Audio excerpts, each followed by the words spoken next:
Hello students, in this video we will be discussing important current affairs for 11th of September. In this video we will be talking about Digi Yatra facility that has been inaugurated for 9 airports. We will be talking about a new treatment regimen for the multi-drug resistant tuberculosis. Then we will be talking about UBI that became the first major bank to join PCAF. Then we will be talking about who has been appointed as the new MD and CEO of IFCO Tokyo General Insurance. All these things will be detailed discussion in this video. So stay tuned till the end. A total of 17 important current affairs will be discussed here.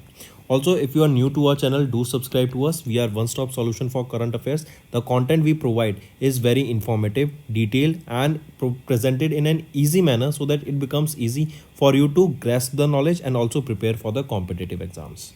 Welcome to Affairs Cloud. My name is Vikas Rana. We are one-stop solution for current affairs.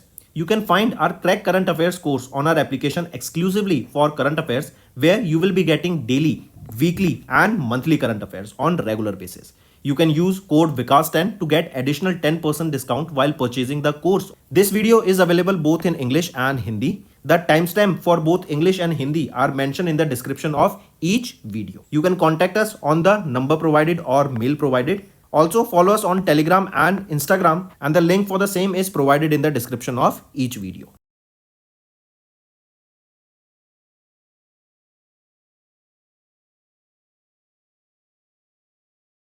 Also students, we have started a new initiative that is of handwritten notes. It is helpful to understand the news daily, time saving and very useful for your revision. We aims to cover 15 questions via handwritten notes in upcoming bank exams. These handwritten notes are available on daily current affairs content PDF at our mobile application and website careerscloud.in. Only our Crack Current Affairs subscribers will be able to access these handwritten notes. A sample PDF of the handwritten notes will be available in the description. Next, we are talking about national affairs. Recently, Union Civil Aviation Minister K. Ram Mohan Naidu has inaugurated Digi Yatra facility for 9 airports. Take a note of this. First thing need to remember, what is this Digi Yatra facility, right? This Digi Yatra facility was first inaugurated initially for 3 airports that were new for New Delhi, Varanasi UP and Bengaluru Karnataka, and it was launched in December 2022, right? This Digi Yatra facility is basically a biometric based system that focuses on the facial recognition technology. So this Digi Yatra facility, it focuses on facial recognition technology. It was initially launched in December 2022 and it makes the entry at airport and the experience of the passengers at airports seamless, contactless and paperless boarding, right? And you know, when you are entering a airport, your ID is checked, right? So at that time only your facial, with the help of the facial recognition, your data will be provided, and if you are registered there, you will be seeing your all data will be coming to the passenger or person checking your data, right? So it becomes the entering there becomes easy with this Digi Yatra facility. So for the same reason, for 9 new airports, this Digi Yatra facility has been inaugurated. Inaugurated by whom? By K. Ram Mohan Naidu, our Union Civil Aviation Minister. He also virtually extended it to 8 other airports of Airport Authority of India, namely Coimbatore, Dablin of Goa, Indore, Bagdogra, Ranchi, Patna, Raipur, Bhubaneswar, etc. Right? And the interesting thing here is that this Digi Yatra facility has reduced the airport entry time for the passengers from an average of 15 seconds to just 5 seconds. Correct? Take a note of this. Next, here you can see Digi Yatra facility first launched for 3 airports. It was launched on 1st of December 2023, and now for 9 new airports this Digi Yatra facility has been launched, and this will enable the airports from increase from 15 to 24. Next is Ministry of Health and Family Welfare. They have approved the introduction of BPALM, right? This BPALM, remember, this is the new treatment for multi-resistant tuberculosis. See, what is this multi-drug resistant tuberculosis? When tuberculosis, first of all, this is a communicable disease. It affects your lungs, right? And multi-resistant drug is basically when you are giving the drug to a particular disease again and again and it is not effective, right? Or whenever you give that drug for a long term to that disease, the disease gains are resistance against that drug, right? That means that drug won't be used, or that it won't be that effective against that particular disease, right? So this BPALM, this is a new treatment for the multi-drug resistant tuberculosis, and this has been launched under National Tuberculosis Elimination Program in India. This BPLM regimen, this consists of 4 drugs, that are these 4 drugs, and they are more safe, effective, and for quicker treatment. Right? Take a note of this. Moving on. Next is banking and finance. Union Bank of India became the first major bank to join PCAF, that is Partnership for Carbon Accounting Financials. This helps to, or this aims to help the financial institutions and report greenhouse gas emissions from their investment and loans. So what is the work of this PCAF? This monitors the various organizations, various financial institutions, and they look after all those organizations in which these financial institutions, they have invested their money and provided their money as a loan to them. They check their carbon emissions, that how much carbon are being emitted from that particular organization in which these financial institutions, they have invested or provided loan. So Union Bank of India, they became the first major bank to join this PCAF. Correct? Take a note of this. Apart from this, remember, RBI's framework mandated the disclosure in governance, strategy, risk management, and other targets. And here PCAF, they helps the financial institutions on focusing on these greenhouse gas emission companies and to invest less in those companies. Then if we talk about Union Bank of India, who is the managing director and chief executive officer here? A. Mani Mekhlai. If we talk about its establishment, it was established in 1919 and the headquarters is in Mumbai, Maharashtra. Next is appointments and resignation. We will be talking about Algerian president who has been re-elected for the second term. And you can see here, Abdelmajid Tebboune. He has been appointed as the president for the second term, right? And he is the Algerian president. Now he will be serving from 2024 to 2029. And he has been serving since 2019. That means his first term was from 2019 to 2024, and now the second term will be from 2024 to 2029, right? And he has recently secured 94.7% votes in the election, and that is why he has been elected as the for the second time here. What is the capital of Algeria? It is Algiers, and Algerian dinar is the currency that is used here. Next is Subrata Mondal has been appointed as MD and CEO of IFCO Tokyo General Insurance, right? It is also termed as ITGI, that is IFCO Tokyo General Insurance. So as you can see him in the picture here, Subrata Mondal has been appointed as MD and CEO of IFCO Tokyo General Insurance. He will be replacing whom? He will be replacing H.O. Suri. He has been serving as MD and CEO since October 2021. If we talk about him, Subrata Mondal, he has been associated with ITGI since 2001, and he has also worked at Steel Authority of India Limited. Then if we talk about IDGI, who is the chairperson here? Rakesh Kapoor. If we talk about the headquarter of ITGI, it is in Gurugram, Haryana. And there is one more headquarter in Gurugram, Haryana, that is of International Solar Alliance. And yesterday we discussed about the first ever, that is the inaugural edition of International Solar Festival that was inaugurated virtually by Prime Minister Narendra Modi at Bharat Mandapa. Next is ACC has approved the appointment of IAS officer Tuhin Kanta Pandey, named as the Financial or Finance Secretary. I repeat, who has been appointed as the new Finance Secretary. So he will be an IAS officer, Tuhin Kanta, and his appointment has been approved by ECC. Correct? He is a 1987 batch IAS officer of Odisha cadre, and he has been appointed as the Finance Secretary in the Ministry of Finance. He will be succeeding whom? He will be succeeding TV Somanathan. And if we talk about him, Tuhin Kanta, he is currently serving in the Ministry of Finance as the secretary of the two departments, that is Department of Public Enterprise and the Department of Investment and Public Asset Management. Next is Vice Admiral Vineet McCarthy has assumed the charge as the controller of personal services in Indian Navy. Before this, he served as the commandant of the Indian Naval Academy. He was commissioned into the Indian Navy on 1st of July 1989. Next is related to science and technology. India has successfully test fired the Agni 4 ballistic missile in Odisha's Chandipur. I repeat, India has successfully launched an IRBM. What is IRBM? This is intermediate range ballistic missile that is by the name Agni 4, right? And it has been launched where? It has been launched at the ITR, that is Integrated Test Range in Chandipur, Odisha. And this Agni 4, this is the fourth missile in the Agni series. It was developed by which organization? It was developed by DRDO, right? This Agni 4, this is a long range surface to surface ballistic missile with a range of 4000 kilometers, and this Agni missile is capable of carrying warheads. If we talk about Odisha, where this was tested, who is the Chief Minister? Mohan Charan Manji. Who is the Governor? Raghubar Das. What is the capital? Bhubaneswar. Then if we talk about Agni here, one more thing remember, this Agni, it has a length of 20 meters and it weighs around 17 tons. Right? Next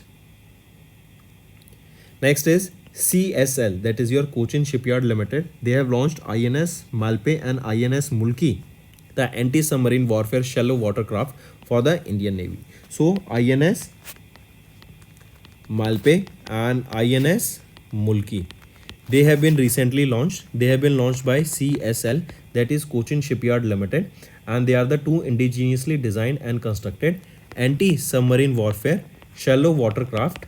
Correct? Take a note of this. And they have been launched for Indian Navy. These are the fourth and the fifth ships of the anti-submarine warfare shallow watercraft project. A total of 8 will be launched. So the fifth is INS Malpe, the fourth is INS Malpe, and the fifth is INS Mulki. And they have been launched by Cochin Shipyard Limited. Cochin Shipyard Limited was incorporated in 1972. And this is a Schedule B Category 1 Mini Ratna company. Next is, if we talk about China. Before moving on here, remember China's G-Space, they have launched 10 low Earth orbit satellites that is equivalent to that of SpaceX Starlink. We know that SpaceX, what it is doing is that, or we can say SpaceX is owned by Elon Musk. Elon Musk owns another company by the name Starlink. What Starlink is doing is, this is Earth and they are making a constellation of small satellites around the Earth that will be used to provide internet even in the remote areas. Correct? So similarly, this G-Space of China, they have launched similar 10 low Earth orbits. Correct? This will also work as a, or they will be making a constellation around the Earth. Correct? Similar to that of Starlink, that will provide the satellite based internet connection. Correct? Take a note of this. So G-Space is of China, that has launched these 10 low Earth orbit satellites.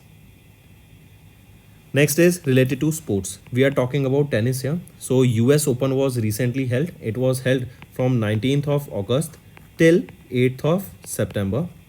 It was held in New York, USA. Who won it? For the men's category, it was won by Jannik Sinner, and for women's category, it was won by Aryna Sabalenka. Let me show you their picture here. Aryna Sabalenka on the left here, and on the right is Jannik Sinner. If we look at them further, for men's single, Jannik Sinner, he is of Italy. Women's single, Aryna Sabalenka of Belarus. And you can see the women's double and mixed double title also. This is important. Take a note of this. Correct? Next thing, remember, and women here, this Aryna Sabalenka, remember, she is world's #1 tennis player in the women's category, right? And Jannik Sinner, he is the world's #1 in the men's category. Moving on. Next is related to obituary. Sahitya Academy Award winning English professor K. Chelappan, as you can see him in the picture, has recently passed away.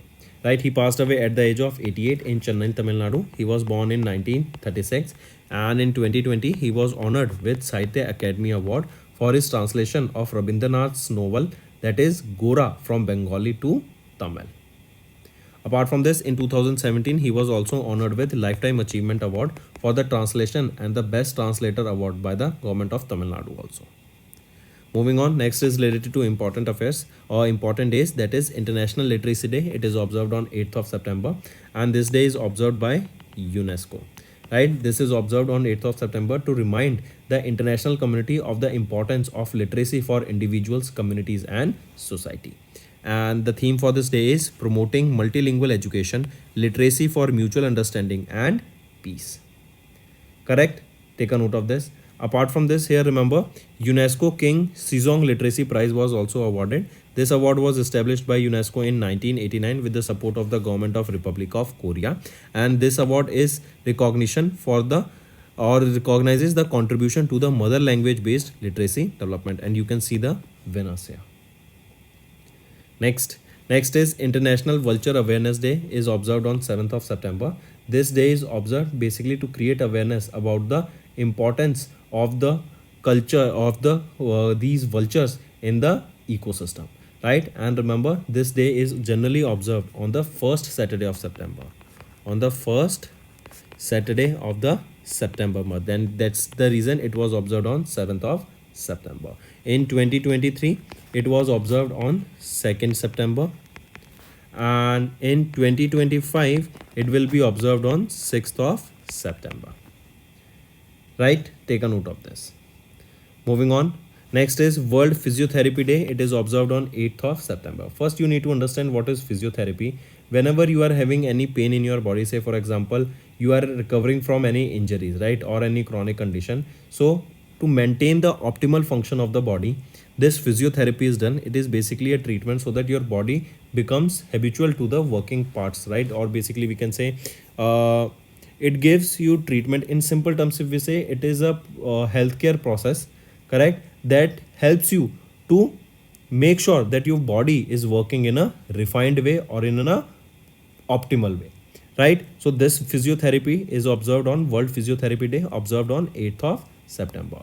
This is observed by World Confederation for Physical Therapy, right? And there is a theme for this day that you can remember, theme being low back pain and the role of physiotherapy in the management and prevention. Next is related to state news. We are talking about Odisha's Chief Minister Mohan Charan Manji. He has launched CM Kishan Yojana. Now, what is this scheme basically? This scheme has replaced Krushak Assistance for Livelihood and Income Augmentation, that it has replaced Kalia scheme, right? This focuses on supporting small, marginal and landless farmers. So CM Kisan Yojana is basically to help small, marginal and landless farmer. This scheme will provide financial help to the farmers that are not covered under the PM Kisan Yojana. Under this scheme, 46 lakh small and marginal farmers will be receiving an assistance of total of 925 crore rupees, and these small and marginal farmers will be getting 4,000 rupees annually in 2 installments of 2,000 rupees each. Also, the landless agriculture households will receive 12,500 rupees annually in 3 installments. So this is your CM Kisan Yojana that has been launched by the Odisha state. Next is Himachal Pradesh Chief Minister Sukhwinder Singh Sukhu has launched HRTC's National Common Mobility Card for cashless travel across India. So this NCMC card has been launched. This will enable the travelers in the HRTC, basically to, that is your Himachal Road Transport Corporation, so that they can use this card for the cashless travel across India. That means with this card only they will recharge this card, and this card will be used for paying the tickets, right? Similar to that of a metro, right? You recharge that card, and whenever you want to use that card, you just tap on that feature and you enter, and on exit you again tap it and your money will be deducted. So similar feature has been launched here, that is NCMC card, that is National Common Mobility Card for cashless travel across India. This NCMC card has been developed in collaboration with State Bank of India. This will be focusing on, as it is a contactless card, so you can recharge it using Europay, or it can be recharged via MasterCard, credit cards, debit cards, Visa, MasterCards, credit cards and so on. And this card comes with a one-time issuance fees of 100 rupees. So that's all for the day, friends. Now let's move to the one-liners. Union Civil Aviation Minister K. Ram Mohan Naidu has inaugurated Digi Yatra facility for 9 airports.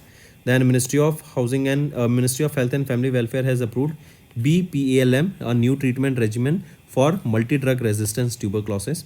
Union Bank of India became the first major bank to join the PCAF. Then Algerian President Abdel Mazdi Tabboune, recently elected, has been elected for the second term as the President of Algeria.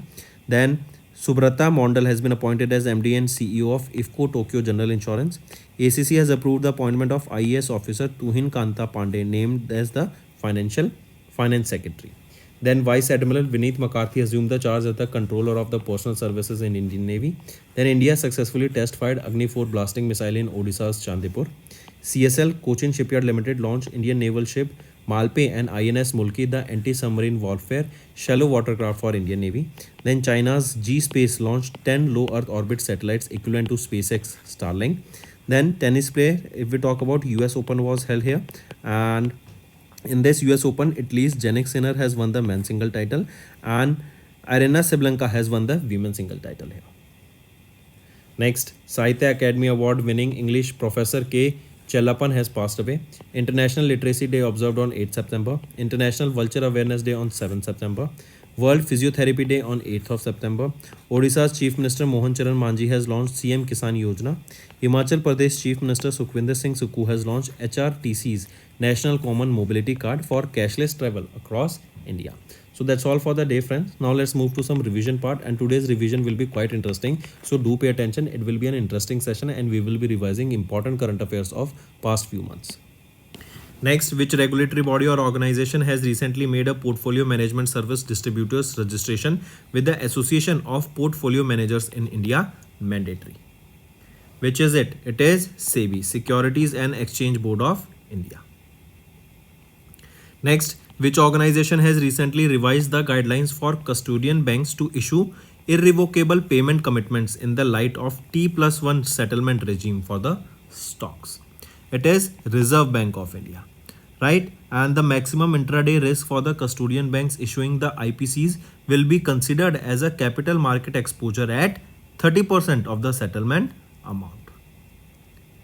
Next, which regulatory body has recently introduced a framework for the administration and supervision of research analysts and investment advisors?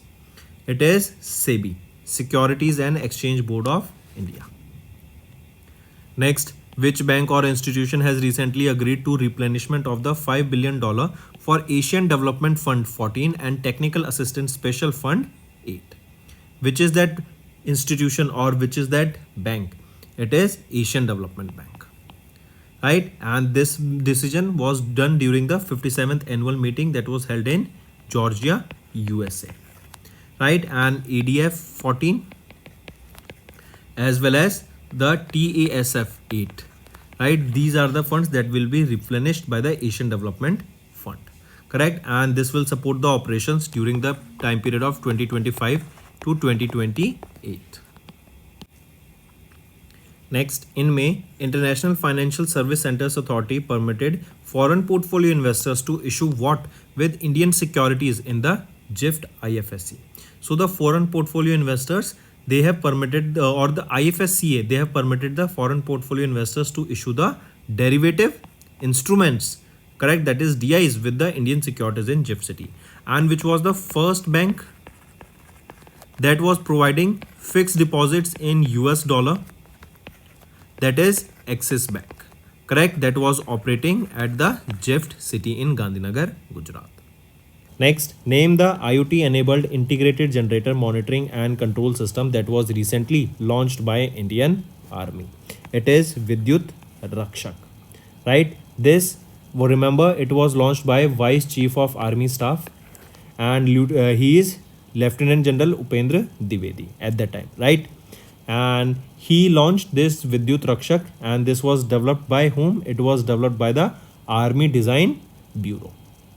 And this Vidyut Rakshak, this is IoT enabled, that is Internet of Things enabled integrated generator monitoring and control system. Next, in June, the 8th edition of the maritime exercise was held between Indian Navy and Japan Maritime Self-Defense Force at Japan. So what is the name of that exercise? It is JIMEX. JIMEX here stands for Japan India Maritime Exercise, right? And this is the 8th edition of the JIMEX exercise that was held in Japan. Next, Indian Navy recently launched Dash MCA barge at Vinayaga Marine Petrol Limited, Maharashtra, which was built by Seacon Engineering Limited. So what is the name of that MCA barge? It is LSAM 13 Yard 81, right? This is the name of that MCA barge, correct? that was developed by Seacon Engineering Limited. Next, the Indian Navy has received India's first indigenous man-portable suicide drone Dash, which is designed and developed by Economics Explosive Limited. So what is the name of it? It is Nagastra 1. This is the name of the India's first indigenous man-portable suicide drone. Right, so this is a drone. We can say this is a UAV. Right, we can say it no, because UAV is unmanned aerial vehicle. It is a suicide drone, so we will call it as a UCAV.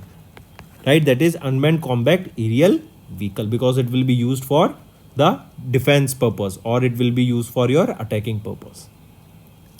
Next, name the intercontinental ballistic missile that was recently tested by United States Air Force Global Strike Command and US Space Force Guardians from the Vandenberg Space Force Station in California, USA. So what is the name of that intercontinental ballistic missile? It is named as Minuteman 3. Right, take a note of this. Moving on, which company has recently secured DRDO's contract to develop underwater launched unmanned aerial vehicle? So which is that company that has secured the DRDO's contract for this underwater unmanned aerial vehicle? This is Sagar Defense Engineering Private Limited. This is the company, right? And this is Pune, Maharashtra based company that has received the contract from DRDO for this unmanned underwater launched aerial vehicle. Next, which company has recently received a request for proposal from the Ministry of Defense for 156 Prachand light combat helicopters worth 45,000 crore rupees? It is Hindustan Aeronautics Limited, that is HAL. Correct?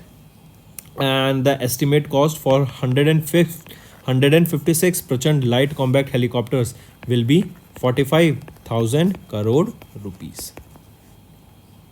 Next, which country has recently launched Unmanned System Forces, the world's first military force dedicated to harnessing the power of unmanned warfare? It is Ukraine.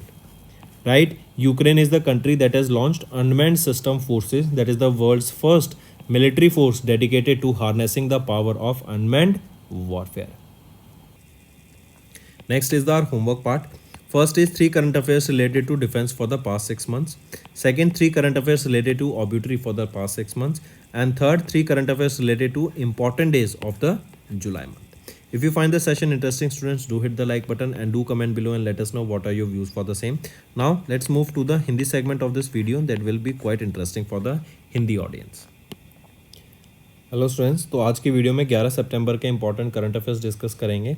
आज की video में हम total 17 current affairs discuss करेंगे of utmost importance, जिसमें से हम बात करेंगे एक नया ट्रीटमेंट रेजिमेन आया है for multi drug resistance tuberculosis. जिस ड्रग से टीबी में जब आपको ड्रग की रेजिस्टेंस हो जाती है तो उसके लिए नई ट्रीटमेंट का यहाँ पे लाया गया है। देन हम बात करेंगे यूनियन बैंक ऑफ इंडिया, ये पहला मेजर बैंक बना जिन्होंने पीसीएफ को ज्वाइन किया। ये पीसीएफ क्या होता है इस वीडियो में हम डिस्कस करेंगे। देन अल्जीरियन के कौन से प्रेसिडेंट है, कौन है वो प्रेसिडेंट जिनको रिलेक्ट किया गया सेकंड टर्म के लिए। इफको के एमडी एंड सीईओ कौन बने हैं, इन सभी चीज़ों को हम डिटेल में डिस्कस करेंगे। काफ़ी इंपॉर्टेंट सेशन रहेगा आज का, एंड तक बने रहिएगा। ऑल्सो अगर आप हमारे साथ नए जुड़े हैं और अभी तक सब्सक्राइब नहीं किया है तो जल्द से जल्द जाके सब्सक्राइब कर लीजिए। We are one stop solution for current affairs. काफ़ी इंटरेस्टिंग वे में और सिंपलिस्टिक वे में हम आपको काफ़ी इन्फॉर्मेटिव सेशन देते हैं डेली बेसिस पे, ताकि आपकी लर्निंग हो सके, आप चीज़ों को समझ सकें एंड कॉम्पिटिटिव एग्जाम्स में आप टॉप नॉच परफॉर्म कर सकें। Welcome to Affairs Cloud. My name is Vikas Rana. We are one-stop solution for current affairs. You can find our Crack Current Affairs course on our application exclusively for current affairs, where you will be getting daily, weekly and monthly current affairs on regular basis. You can use code VIKAS10 to get additional 10% discount while purchasing the course. This video is available both in English and Hindi. The timestamp for both English and Hindi are mentioned in the description of each video. You can contact us on the number provided or mail provided. Also follow us on Telegram and Instagram, and the link for the same is provided in the description of each video.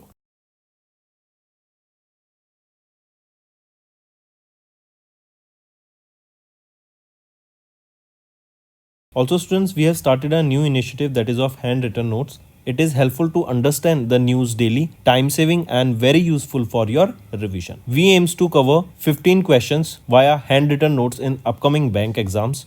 These handwritten notes are available on daily current affairs content PDF at our mobile application and website careerscloud.in.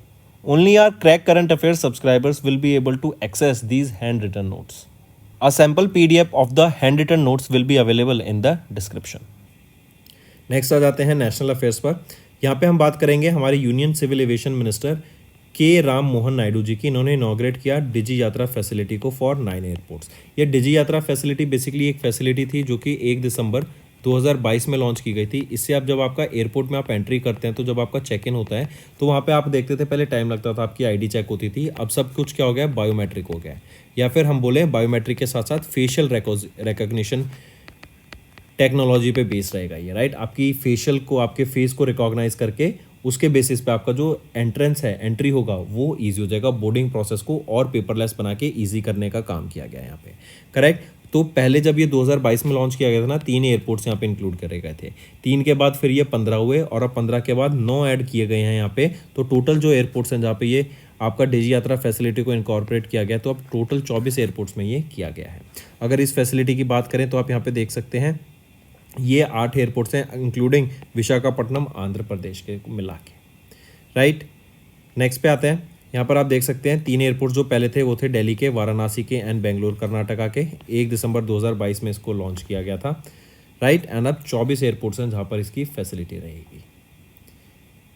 Next आ जाते हैं। Next है ministry of health and family welfare. इन्होंने approve किया introduction of BPALM। ये एक नया treatment है for multi drug resistant tuberculosis. ये basically multi drug resistance tuberculosis क्या होता है कि आपको जब ट्यूबरक्लोसिस को ड्रग की रेजिस्टेंस हो जाए, मतलब जब आप बार बार एक ड्रग देते हैं तो बॉडी उसकी रेजिस्टेंस बना लेती है, सिमिलरली डिजीज उसकी रेजिस्टेंस बना लेती है, तो वो कम इफेक्टिव हो जाती है। तो इस केस में यहाँ पे नई ट्रीटमेंट टेक्नोलॉजी को यहाँ पे लाया गया है, जिसके अंदर ये 4 नए ड्रग्स यहाँ पे दिए जाएंगे, जिससे जो ज़्यादा सेफ हैं, इफेक्टिव हैं, जिससे ज़्यादा जल्दी ट्रीटमेंट आपका देखने को मिलेगा। टीबी की बात करें, ट्यूबरक्लोसिस ये आपके लंग्स को इफेक्ट करती है, राइट। ये कम्युनिकेबल डिजीज़ है एंड ये सारी चीज़ें आपके नेशनल टीबी एलिमिनेशन प्रोग्राम के अंदर लॉन्च की गई हैं इन इंडिया। नेक्स्ट आ जाते हैं बैंकिंग एंड फाइनेंस। तो अभी recently union bank of India UBI वो पहला बैंक बना जिन्होंने ज्वाइन किया PCAF को। ये PCAF क्या जाता है, ये इंपॉर्टेंट है, याद रखेंगे, partnership for carbon accounting financials. ये वो ऑर्गेनाइजेशन है जो फाइनेंसिंग की जाती है, जब किसी भी फाइनेंशियल इंस्टीट्यूशन के द्वारा फाइनेंसिंग की जाती है, लोन्स प्रोवाइड किए जाते हैं या इन्वेस्टमेंट की जाती है, तो जिन कंपनीज में ये इन्वेस्टमेंट एंड लोन्स प्रोवाइड करते हैं, उनको फाइनेंस करते हैं, तो उन वो जो कंपनीज हैं उनकी कार्बन हिस्ट्री क्या है बेसिकली, या फिर हम बोलें कार्बन क्रेडिट क्या है उनका, वो कितना कार्बन रिलीज कर रहे हैं, ग्रीन हाउस गैस कितनी एमिट कर रहे हैं, तो उन सब का ये चेक रखती है, राइट। एंड ये बहुत इंपॉर्टेंट आता है क्योंकि इन्हीं को आजकल कंपनियां देख के, इस डाटा को देख के ही फर्दर इन्वेस्ट करती हैं, क्योंकि कल को उन पे बैन भी लगाया जा सकता है एंड उन पे काफ़ी ज़्यादा पेनल्टी भी इंपोज की जा सकती है इन्वायरमेंट को पॉल्यूट करने के लिए, करेक्ट। तो यूनियन बैंक ऑफ इंडिया वो पहला मेजर बैंक बना है जिन्होंने इस PCAF को ज्वाइन करा है। नेक्स्ट PCAF की यूनियन बैंक ऑफ इंडिया की अगर हम बात करें तो managing director and chief executive officer कौन रहेंगे, वो हैं A मनी मैकलाई। हेडक्वार्टर कहाँ पे रहेगा, मुंबई महाराष्ट्र में। 1919 में इसको इस्टेब्लिश करा गया था। नेक्स्ट पे आ जाते हैं। नेक्स्ट है appointments and resignation. Algerian president Abdelmadjid Tebboune, इनको रिलेक्ट किया गया है फॉर द सेकंड टर्म। इनका सेकंड टर्म रहेगा। पहले ये 2019 में थे, 2019 से 2024 तक बने, फिर 2024 से 2029 तक इनका ये सेकंड टर्म रहेगा। पहला टर्म था 2019 से 2024 तक। ये किनको, एक चीज़ और, इनको 94.7% वोट्स मिले हैं, राइट। एंड इनका सेकंड टर्म रहेगा, इसलिए ये भी याद रखेंगे। अगर अल्जीरिया की बात करूँ, कैपिटल क्या रहेगी, एल्जियर्स ये कैपिटल रहेगी अल्जीरिया की। एंड अल्जीरियन दिनार यहाँ पे करेंसी यूज़ की जाती है। नेक्स्ट आप यहाँ पे पिक्चर में देख सकते हैं, ये हैं सुब्राता मॉन्डल। इनको अपॉइंट किया गया है managing director and chief executive officer of IFFCO Tokyo general insurance company का, राइट। ये किनको सक्सीड करेंगे, HO सूरी को ये सक्सीड करेंगे to be the new MD and CEO of IFFCO Tokyo general insurance company limited. इसी के साथ साथ याद रखेंगे इन्होंने ITGI जो कि है IFFCO Tokyo general insurance company, ITGI, इसको ज्वाइन किया था 2001 में। एंड ये स्टील अथॉरिटी ऑफ इंडिया में एज अ शिफ्ट इंजीनियर की तरह भी काम करते हैं। अगर ITGI की बात करें, चेयरमैन कौन रहेंगे यहाँ पे, राकेश कपूर। हेडक्वार्टर कहाँ पे रहेगा, गुरुग्राम हरियाणा में, एंड 2000 में इसको इनकॉर्पोरेट किया गया था। गुरुग्राम हरियाणा में ही इंटरनेशनल सोलर अलायंस का हेडक्वार्टर है। एंड इंटरनेशनल सोलर फेस्टिवल, ये अभी पहला इंटरनेशनल सोलर फेस्टिवल था जो कि भारत मंडपम न्यू दिल्ली में इसको इनॉग्रेट किया गया virtually by prime minister Narendra Modi. Next आ जाते हैं, एसीसी ने अप्रूव किया appointment of IAS officer of 1987 batch of IAS cadre of Odisha cadre, and ये फाइनेंस सेक्रेटरी अपॉइंट किए गए हैं मिनिस्ट्री ऑफ फाइनेंस की। आई रिपीट, तुहिन कांता पांडे, इनको अपॉइंट किया गया finance secretary in the ministry of finance. ये सक्सीड करेंगे टीवी सोमनाथन को। मूविंग ऑन, नेक्स्ट आ जाते हैं वाइस एडमिरल विनीत मकाटी, इन्होंने अज्यूम किया charge as the controller of personnel services in Indian Navy. Before this इन्होंने सर्व किया था commandant of the Indian Naval Academy, and इनको कमीशन किया गया था into Indian Navy in 1 July 1989। Correct. Next आ जाते हैं साइंस एंड टेक्नोलॉजी पे। तो इंडिया के द्वारा भी सक्सेसफुली टेस्ट फायर की गई Agni 4 ballistic missile from ITR in Odisha's Chandipur. Correct, take a note of this. ये जो अग्नि 4 मिसाइल है ये 4th मिसाइल रहेगी ऑफ द अग्नि सीरीज। इसको डीआरडीओ के द्वारा डेवलप किया गया है, एंड ये आपकी एक long range surface to surface ballistic missile रहेगी। 4000 किलोमीटर इसकी रेंज रहेगी, एंड ये न्यूक्लियर वॉरहेड्स भी कैरी कर सकती है। ओडिशा के ITR Chandipur off the ITR in Chandipur off the coast of Odisha इसको टेस्ट किया गया था। ओडिशा की बात करें तो चीफ मिनिस्टर कौन रहेंगे, मोहन चरण मांझी। गवर्नर रघुबार दास। कैपिटल रहेगी भुवनेश्वर। राइट, एंड ये आपकी अग्नि 4 ये क्या है, एक इंटरमीडिएट रेंज ब्लास्टिक मिसाइल, IRBM भी कह सकते हैं इसको। नेक्स्ट पे आ जाते हैं। नेक्स्ट है कोचिन शिपयार्ड लिमिटेड, इन्होंने लॉन्च किया INS मालपे एंड INS मुल्की। तो 4th रहेगा INS मालपे एंड 5th रहेगी INS मुल्की। अब आप कहेंगे सर ये 4th एंड 5th क्या है, तो याद रखेंगे जो ये anti submarine water shallow Warcraft हैं, राइट, ये आपकी INS मालपा एंड INS मुल्पी रहेंगी। राइट, तो ऐसी 8 यहाँ पे लॉन्च की जानी है, जिसमें से 4th रहेगी INS मुल्पी एंड 5th रहेगी INS Mulki. Correct, take a note of this. किसके द्वारा लॉन्च की गई, कोचिन शिपयार्ड लिमिटेड के द्वारा इनको लॉन्च किया गया है। इंडियन नेवी के लिए इनको लॉन्च किया गया है। कोचिन शिपयार्ड लिमिटेड की बात करें तो ये schedule B category 1 mini Ratna company रहेगी। मूविंग ऑन, फिर बात करते हैं चाइना की। तो जैसे चाइना से पहले हम यहाँ देखेंगे स्टारलिंक ये एलन मस्क की कंपनी है। ये क्या काम कर रही है, अर्थ के चारों तरफ स्मॉल सैटेलाइट्स का कॉन्स्टिलेशन बना रही है, जिसकी मदद से क्या होगा, ये अर्थ पर मॉनिटरिंग भी कर सकती है and even satellite connection provide कराएगी। सैटेलाइट इंटरनेट यहाँ पे प्रोवाइड कराने का काम करेगी। तो फिर चाइना, और हम जानते हैं सैटेलाइट ये एक यूएसए की कंपनी हो गई। फिर तो चाइना क्यों पीछे रहे, तो चाइना ने भी अपनी जी स्पेस नाम की कंपनी के थ्रू ये सिमिलर प्रोसेस लॉन्च करने की बात की। ये क्या करेंगे, ये भी अपने अर्थ के चारों तरफ सैटेलाइट का कॉन्स्टलेशन बनाएंगे, जिससे सेम काम ये जो स्टारलिंक करती है वो जी स्पेस भी करेगी। Correct, take a note of this. और जी स्पेस का यहाँ पे एम है कि 6000 ऐसी सैटेलाइट्स यहाँ पे लॉन्च की जाएंगी similar to that of SpaceX Starlink, ताकि ब्रॉडबैंड सर्विसेज सैटेलाइट के थ्रू यहाँ पे प्रोवाइड की जा सके। नेक्स्ट आ जाते हैं स्पोर्ट्स के ऊपर। तो टेनिस की हम बात करेंगे। टेनिस में हम बात करेंगे यूएस ओपन की। यूएस ओपन ये भी कहाँ पे हुआ था, न्यूयॉर्क यूएसए में हुआ था। 19 अगस्त से लेके 8 सितंबर तक ये हमें देखने को मिला था। एंड यहाँ पे man single title Jannik Sinner ने जीत लिया है। वीमेन सिंगल टाइटल बेलारूस की एरिना सेबलेंका के द्वारा जीत लिया गया है। Jannik Sinner world number 1 player है। एरिना सेबलेंका ये भी वर्ल्ड नंबर 1 प्लेयर है in women's category and Jannik Sinner in men's category. यहीं पे आप डिटेल में इनको देख सकते हैं पिक्चर में, Aryna Sabalenka on left and Jannik Sinner on the right. अगर यहाँ पे डिटेल में देखें तो आप यहाँ पे फर्दर इनको रेफर कर सकते हैं। जेनिक सिनर इटली से बिलोंग करते हैं एंड एरिना सेबलेंका आपकी बेलारूस से बिलोंग करती है। नेक्स्ट आ जाते हैं ऑबिट्री के ऊपर। साहित्य academy award winning English professor के चेल्लप्पन, इनका रिसेंटली निधन हो गया है। एट द एज ऑफ 88 इनका यहाँ पे रिसेंटली निधन हो गया है। एंड इनको साहित्य अकेडमी अवार्ड से सम्मानित किया गया था सन 2020 में।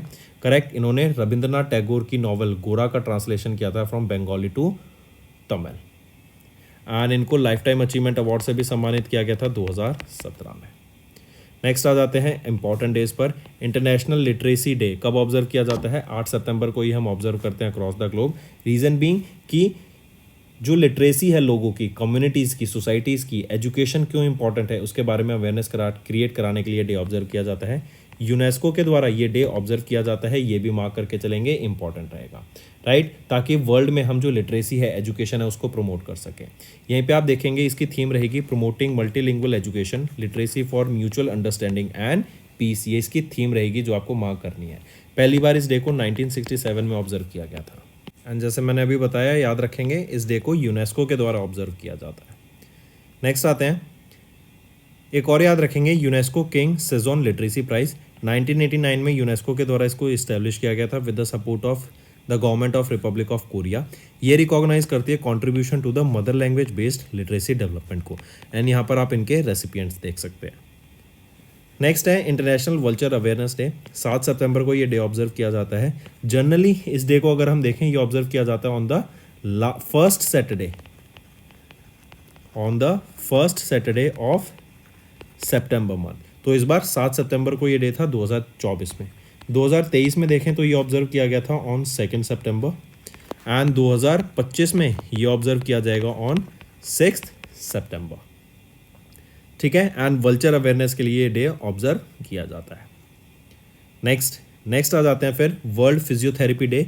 8 सितंबर को ये डे ऑब्जर्व किया जाता है। फिजियोथेरेपी होता है बेसिकली जब आपको कोई चोट लग जाती है, करेक्ट, आप उसकी ट्रीटमेंट के लिए फिजियोथेरेपी कराते हैं ताकि आपकी बॉडी का जो फंक्शन है वो नॉर्मल हो जाए, राइट, ऑप्टिमल फंक्शन आप अचीव कर सकें, करेक्ट। कभी भी आपको इंजरी से रिकवर करते हैं ओल्ड एजेस में, या फिर आप अपने जैसे 30 to 40 एज के में भी, 20 की एज में भी लोग फिजियोथेरेपी कराते हैं ताकि उनकी जो बॉडी का ऑप्टिमल फंक्शन है वो हो सके एंड जो रिकवरी है इंजरी के थ्रू वो जल्दी हो सके। यहाँ पे बॉडी को हीट प्रोवाइड कराई जाती है एक तरीके से ताकि आपकी बॉडी जल्दी रिकवर हो सके, करेक्ट। एंड इस डे को ऑब्जर्व किया जाता है World Confederation for Physical Therapy, right, mark करके चलेंगे। इसी की एक थीम है low back pain and the role of physiotherapy in its management and prevention. ये थीम रहेगी आपकी वर्ल्ड फिजियोथेरेपी डे की। फिर आ जाते हैं स्टेट न्यूज़ के ऊपर। इंपॉर्टेंट रहेंगे ये दोनों स्टेट न्यूज़, मार्क करके चलेंगे। अभी ओडिशा के चीफ मिनिस्टर मोहन चरण मांझी जी के द्वारा सीएम किसान योजना को लॉन्च किया गया है। ये सीएम किसान योजना आपका रिप्लेस करेगी कालिया स्कीम को।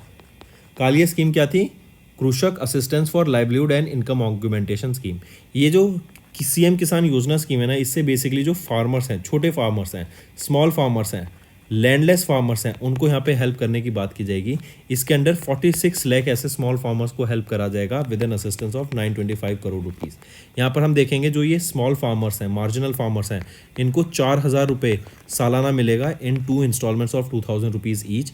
एंड जो लैंडलेस फार्मर्स रहेंगे उनको यहाँ पे 12,500 रुपये सालाना मिलेगा इन 3 इंस्टॉलमेंट्स, करेक्ट। एंड इससे क्या होगा, उनको थोड़ा सा रोजगार, उनको बेसिकली हम कहेंगे तो फाइनेंशियली हेल्प कराने का ये काम करेगा, ठीक है। और इसी के लिए कृषक ओडिशा यूनिफाइड पोर्टल भी यहाँ पे लॉन्च किया गया है इनके द्वारा, करेक्ट। ऑल्सो इवन ओडिशा के चीफ मिनिस्टर इनके द्वारा ओडिशा का सेकेंड एम्स इन संबलपुर यहाँ पे लॉन्च करने की बात की गई।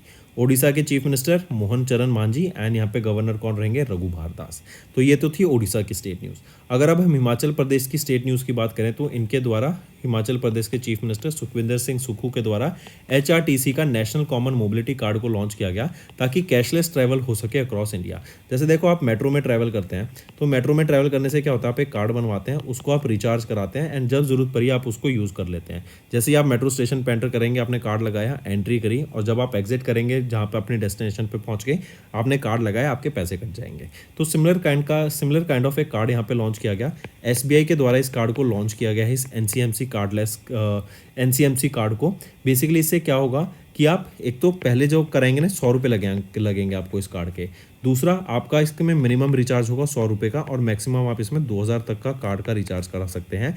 एंड जैसे ही आप बसेस में ट्रैवल करेंगे ना यहाँ पर, तो आप इस कार्ड को यूज़ करेंगे एंड आपको टिकट कैश की जगह आप इस कार्ड से अपनी टिकट ले सकेंगे, करेक्ट। एंड कैशलेस ट्रैवल के लिए अक्रॉस इंडिया ये NCMC कार्ड को लॉन्च किया गया है। मार्क करके चलेंगे, इंपॉर्टेंट है ये दोनों न्यूज़। एक ओडिशा की न्यूज़ हो गई आपकी सीएम किसान योजना की, एंड हिमाचल प्रदेश की न्यूज़ हो गई कि HRTC Himachal road transport corporation के द्वारा ये NCMC कार्ड लॉन्च किया गया है। तो दोस्तों that's all for the day. अब आ जाते हैं क्विक वन लाइनर रिवीजन पर। यूनियन सिविल एविएशन मिनिस्टर के राम मोहन नायडू के द्वारा इनॉग्रेट किया DG यात्रा फैसिलिटी को for 9 airports. Ministry of health and family welfare ने अप्रूव किया BPALM new treatment regiment for multi drug resistance tuberculosis. Union bank of India वो पहला मेजर बैंक बना जिन्होंने ज्वाइन किया PCAF को। Algerian president Abdelmadjid Tebboune, इनको reelect किया गया for the second term. Subrata Mandal इनको अपॉइंट किया गया as MD and CEO of IFFCO Tokyo general insurance. ACC ने अप्रूव किया appointment of IAS officer Tuhin Kanta Pandey named as the finance secretary. Then vice admiral Vineet McCarty इन्होंने assume किया charge as the controller of personnel services in Indian navy. Then India ने successfully test किया अग्नि 4 blasting missile को इन Odisha's ITR Chandipur में। Then Cochin shipyard limited ने 4th INS Malpe and 5th INS मुल्की को यहाँ पे लॉन्च किया, जो कि anti submarine warfare shallow watercraft रहेंगी फॉर इंडियन नेवी। चाइना का जी स्पेस ये similar to that of Starlink है, इनके द्वारा 10 लो अर्थ ऑर्बिट सैटेलाइट्स को यहाँ पे लॉन्च किया गया। देन टेनिस की बात करें तो यूएस ओपन अभी हुआ था एंड मेंस कैटेगरी में जेनिक सिनर इटली के विजेता रहे एंड वीमेंस कैटेगरी में एरियाना सिबलेंका ऑफ बेलारूस यहाँ पे विजेता रही। फिर आ जाते हैं साहित्य अकेडमी अवार्ड्स पर, तो यहाँ पर प्रोफेसर के चलैपन इनका निधन हो गया। इंटरनेशनल लिटरेसी डे 8 सितंबर को, इंटरनेशनल वल्चर अवेयरनेस डे 7 सितंबर को, बट ये हम ऑब्जर्व करते हैं on the first Saturday of the September month. Then World Physiotherapy Day 8 सितंबर। ओडिशा के चीफ मिनिस्टर मोहन चरण मांझी जी के द्वारा सीएम किसान योजना लॉन्च की गई एंड हिमाचल प्रदेश में इनके चीफ मिनिस्टर सुखविंदर सिंह सुक्खू जी के द्वारा एचआरटीसी का नेशनल कॉमन मोबिलिटी कार्ड को लॉन्च किया गया for cashless travel across India. तो दोस्तों ये था हमारा आज का सेशन। अब आ जाते हैं कुछ रिवीजन पार्ट पर। काफ़ी इंटरेस्टिंग रिवीजन पार्ट होगा आज का, बहुत सारे पुराने हम क्वेश्चंस यहाँ पे रिवाइज करने वाले हैं। Next, Groww Pay service private limited इन्होंने रिसीव किया approval from Reserve Bank of India to operate as a what, तो ये ऑपरेट करेंगे एज ऑनलाइन पेमेंट एग्रीगेटर के तौर पर। नेक्स्ट, इन में SEBI Securities and Exchange Board of India unveiled the measures to combat the fraudulent trading in what, in mutual funds. Next, Dash has recently released the report Aging Well in Asia, which state that India has the lowest health insurance coverage among the older people at 21%. तो किस organisation ने, तो Asian Development bank के द्वारा ये release की गई report ageing well in Asia, and यहाँ पे इंडिया में जो हेल्थ इंश्योरेंस कवरेज है 21 लोगों के पास है, 21% के पास है। एंड इवन IREDA इनका याद रखेंगे, इनका टारगेट है कि इंश्योरेंस फॉर ऑल कब तक, बाय 2047।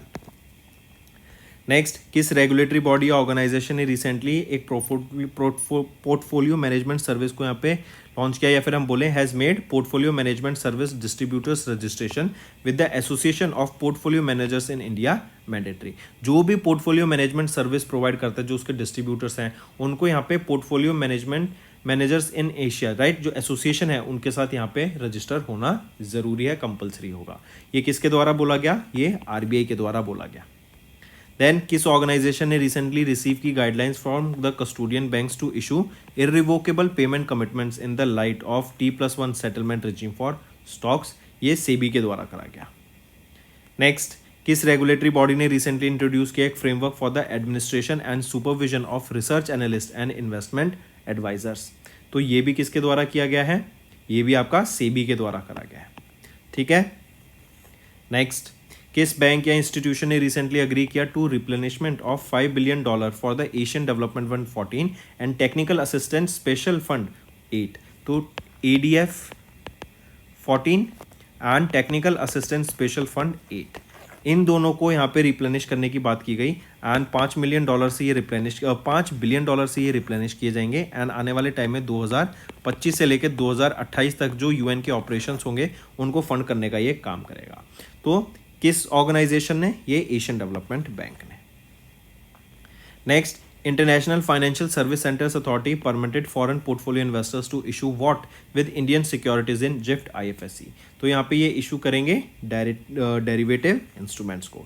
इवन यहीं पे याद रखेंगे जिफ्ट सिटी में USD या फिर हम बोलें डॉलर में फिक्स डिपॉजिट करने का एक फैसिलिटी प्रोवाइड की किस बैंक ने, और वो पहला बैंक बना जो यहाँ पे जिफ्ट सिटी में सर्विस प्रोवाइड करा रहा है, axis bank. Next, which organization has recently received NOC from Reserve Bank of India to establish a wholly owned subsidiary in IFSC GIFT City, तो किस ऑर्गेनाइजेशन ने यहाँ पे रिसीव किया NOC from Reserve Bank of India, वो है REC limited. Next, किस financial institution ने रिसेंटली साइन किया एक master risk participation agreement with Citigroup to enhance the supply chain financing for small and medium size enterprises across Asia Pacific, वो रहेगा Asian Development Bank.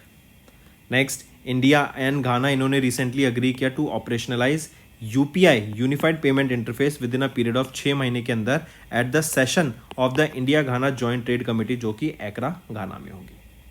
Next, किस mutual fund company ने recently launch किया Nifty 50 mid small cap 400 momentum quality 100 ETF, जो कि India का पहला mutual fund scheme है with 50 mid cap and 50 small cap stock. तो किसके द्वारा ये लॉन्च किया गया? मिराई एसेट म्यूचुअल फंड के द्वारा। देन किस स्मॉल फाइनेंस बैंक ने रिसेंटली पार्टनर किया सीसी एवेन्यू के साथ to empower merchants by granting them access to its extensive customer base? वो रहेगा Shivalik small finance bank. Next, किस इंश्योरेंस कंपनी ने रिसेंटली इंट्रोड्यूस किया प्रॉमिस फॉर ग्रोथ, एक ULIP? ये इंट्रोड्यूस किया गया कैनरा HSBC लाइफ इंश्योरेंस के द्वारा। नेक्स्ट, नेम द इंडिया का पहला large language model for banking, financial services and insurance sector developed recently by Setu in collaboration with Sarvam AI। देखो, आर्टिफिशियल इंटेलिजेंस मॉडल्स को ट्रेन करने के लिए ना लार्ज लैंग्वेज मॉडल्स की जरूरत होती है। तो इंडिया के द्वारा इनका पहला ये लार्ज लैंग्वेज मॉडल यहाँ पे डेवलप किया गया for banking, financial service and insurance sector, जो कि डेवलप किया गया है सेतु in collaboration with Sarvam AI के द्वारा, जिसका नाम है CSAM। Next, Dash has recently signed an MOU with International Financial Service Centers Authority to promote GIFT IFSC as a global finance hub। तो FPSB क्या है? Financial planning standards board, right. इन्होंने MOU sign किया IFSCA के साथ, ताकि IFSC जो कि है इंटरनेशनल फाइनेंशियल सर्विस सेंटर को गुजरात में गांधीनगर में जिफ्ट सिटी में उसको प्रमोट किया जा सके as a global finance hub. Next, किस बैंक ने रिसेंटली बैंक्स के साथ पार्टनर किया to streamline cross border payment processing and enhance global commerce opportunities for international merchants and Indian customers in India? तो वो रहेगा येस बैंक। नेक्स्ट है NPCI, इन्होंने इशू की guidelines that mandate the acquiring banks to verify merchant details for भीम Aadhaar pay. ठीक। Next, India's permanent representative to United nation Ruchira Kamboj, इन्होंने present किया voluntary financial contribution of $500,000 to UN trust fund. किस लिए? Counter terrorism के लिए, right. Terrorism को counter करने के लिए इंडिया के द्वारा ये फंड यहाँ पे अलोकेट दिया गया, जो कि है $500,000। Next, which bank has recently signed a memorandum of understanding with Northern Arc Capital to explore pioneering innovative solutions and set new benchmarks within the financial industry? तो किस बैंक ने रिसेंटली साइन किया एक MOU? तो वो रहेगा आपका south India bank limited. Next, name the IoT internet of things enabled integrated generator monitoring and control system that was recently launched by Indian army. तो ये है विद्युत रक्षक, ठीक है। इसको डेवलप किया गया है बाय आर्मी डिजाइन ब्यूरो के द्वारा, एंड ये IoT enabled integrated generator monitoring protection and control system रहेगा। Next, the 8th edition of which maritime exercise was held between Indian navy and Japan maritime self defence force at Japan? तो ये है जाइमैक्स। जाइमैक्स क्या है? Japan India maritime exercise, और ये 8th addition है इस जाइमैक्स का। Next, the Indian navy recently launched dash MCA barge at Vinayaga marine petro limited, जो कि महाराष्ट्र में, which was built by Seacon engineering limited. तो इस MCA बार्ज का क्या नाम रहेगा? LSAM 13 yard 81। Next, Indian army has recently received India's first indigenous man portable suicide drones, जिसका क्या नाम है, जिसको डिजाइन एंड डेवलप किया गया है बाय इकोनॉमिक्स एक्सप्लोसिव लिमिटेड के द्वारा?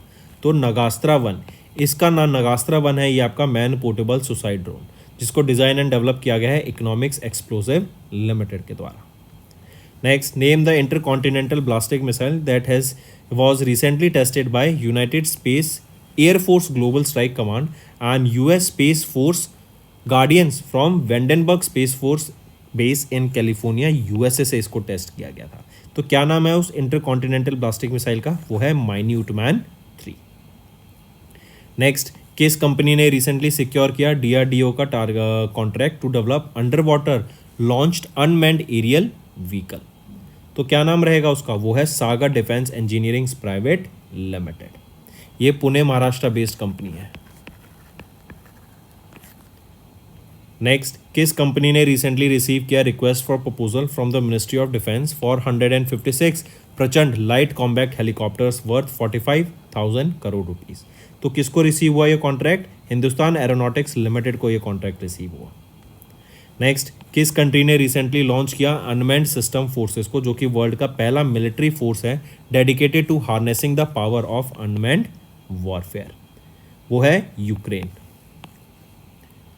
Next, which of the following force has recently launch the first skin bank facility in New Delhi for advance care personnels and families? देखो स्किन बैंक फैसिलिटी क्या है कि जो आर्मी में लोग होते हैं, राइट, मान लो कोई इंसिडेंट हो गया एंड उनकी कोई बॉम्ब या फिर जलने से किसी भी रीज़न से, या फिर कोई गन मार्क आ गया, आपके नाइफ का मार्क आ गया, तो उस लिए स्किन को क्योर करने के लिए, करेक्ट, सर्जरी करने के लिए ये स्किन बैंक फैसिलिटी सेटअप की गई है।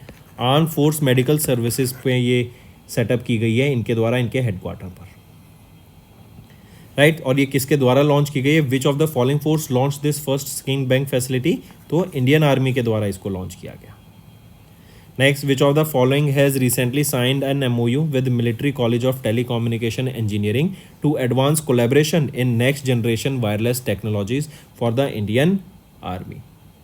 वो है Society for Applied Microwave Electronics Engineering and Research, SAMEER के द्वारा ये यहाँ पे नेक्स्ट जनरेशन वायरलेस टेक्नोलॉजी को लॉन्च किया गया for the Indian army. Next, with which company ministry of defence इन्होंने रिसेंटली एक कॉन्ट्रैक्ट साइन किया to design and develop a miniaturise satellite capable of carrying payloads of up to 150 kgs for the Indian air force? तो वो रहेगा space pixel technologies private limited. Next, in June doctor Sameer V Kamat जो कि DRDO के chairman हैं, इन्होंने hand over किया medium range microwave obscurant chaff rocket to the rear admiral Brijesh Vashishtha, जो डायरेक्टर जनरल हैं ऑफ नेवल आर्मेंट इंस्पेक्शन की of Indian navy, at a ceremony जो कि न्यू दिल्ली में हुई।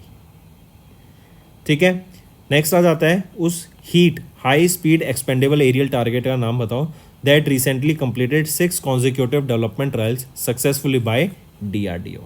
तो उसका नाम रहेगा अभ्यास।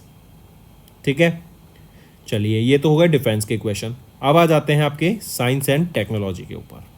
पहला question, name the multi mission communication satellite जो लॉन्च की गई at the Xichang satellite launch center in China using Long March 3B carrier rocket? तो उसका नाम रहेगा PakSat MM-1। Next, name the China national space administrations lunar probe that recently made a soft landing on moon's far side to collect and return samples? तो क्या नाम है उस satellite का? वो है चेंगी 6, चाइना की है, मून के फार साइड पे इन्होंने लैंड किया, करेक्ट, ताकि वहाँ से सैंपल्स कलेक्ट करके ये वापस आ सके फॉर रिसर्च पर्पस।